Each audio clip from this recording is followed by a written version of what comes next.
Hi, good morning. How are you all? Welcome back to Tripsa Motivation. नमस्कार, मैं हूँ प्रीति दुर्गापाल और उम्मीद करती हूँ कि आप लोग अपने जीवन के स्वर्णिम लम्हों में जी रहे होंगे। यदि नहीं तो आप उनमें शीघ्र प्रवेश करने वाले हैं। कभी कभी जिंदगी हमें ऐसे लोगों से मिलाती है जो खुद एक किताब होते हैं, जिनकी कहानी पढ़कर लगता है हाँ, हिम्मत अगर इंसान होती ना तो वो यही होती। आज मैं बात कर रही हूँ अपनी एक ऐसी ही साथी की, मेरी कलीग, और मुझे मिली प्रेरणा। उसकी शादी की अगर मैं बात करूँ तो बहुत कम उम्र में हो गई थी।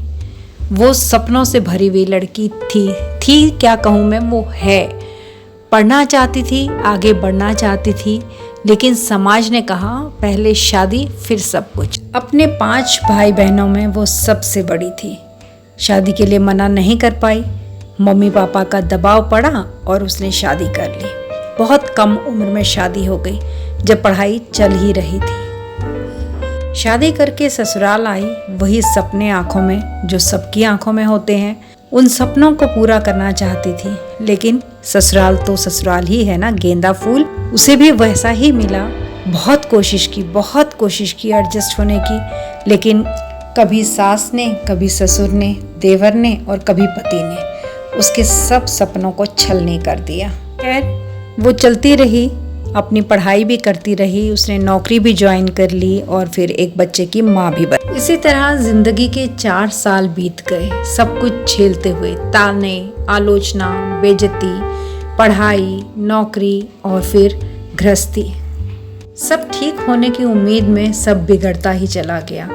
बहुत उम्मीद थी कि एक दिन मैं सब संभाल लूँगी, लेकिन जब हद हो गई तो फिर उसने एक बहुत बड़ा फैसला लिया।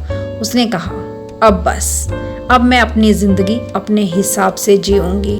जॉब में तो वो थी ही, यहाँ वहाँ अप्लाई कर रही थी, और इसी बीच उसे मौका मिला हमारे ही स्कूल में, और उसका अपॉइंटमेंट हो गया पीजीटी मैथ्स के लिए।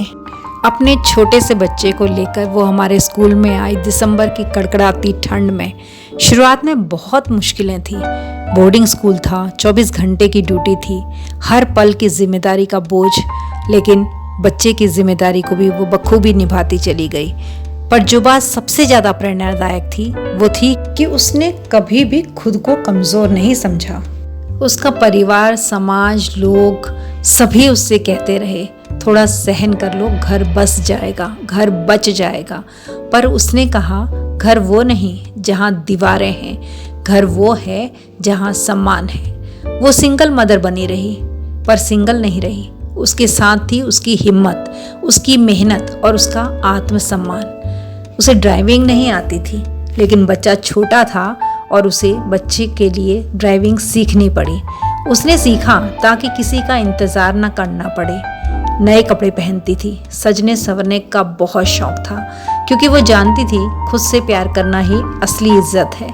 धीरे धीरे उसने अपनी पढ़ाई भी पूरी की, प्रमोशंस लेती चली गई और आज अपनी मंजिल पर पहुंच भी गई। उसने किसी से बदला नहीं लिया, तलाक भी फाइल नहीं किया। वो कहती थी मेरे पास समय नहीं है इन सब चीज़ों के लिए। उसने खुद को बढ़ाया, इतना मजबूत किया खुद को कि अब कोई उसे तोड़ ही नहीं सकता। खुद तो उसने अपने जीवन में एक ऐसा स्थान हासिल कर ही लिया है जहां उसे सभी पहचानते हैं, इसीलिए मैं उसका नाम यहाँ नहीं ले रही हूँ। और उसका बेटा आज बेंगलोर IIM से मैनेजमेंट की पढ़ाई कर रहा है। आज जब मैं बैठकर उसके बारे में सोचती हूँ तो मुझे लगता है कि ये कहानी तो हम में से 90% महिलाओं की है, लेकिन आधी कहानी उसकी अपनी रची हुई है। अगर उसने शादी के बाद खुद को ख़त्म कर लिया होता तो आज शायद कोई ये कहानी सुनाने वाला भी नहीं होता। वो चाहती तो हालात के आगे झुक जाती, पर उसने जीवन बदलने का फैसला लिया। शहर बदला, नौकरी बदली, सोच बदली और उसकी किस्मत खुद ब खुद बदल गई। उसने खुद को सिखाया हर तूफान मंजिल के और करीब लाता है, बस रुकना मत। इस वीडियो को देखने वाली बहुत सी मेरी बहनें ऐसी ही परिस्थितियों से गुजर रही होंगी, लेकिन वो सब्र किए बैठी हैं, इसे ईश्वर का लिखा नसीब समझ कर बैठी हैं। वो ये नहीं जानती कि कहानी वहाँ से शुरू होती है जहाँ लोग आपको ख़त्म समझ लेते हैं। हमें अपनी ज़िंदगी का स्टीयरिंग खुद पकड़ लेना चाहिए। दूसरों के फैसलों से ज़िंदगी नहीं बदलती है, अपने फैसलों से बदलती है। वो लड़की आज भी मुस्कुराती है।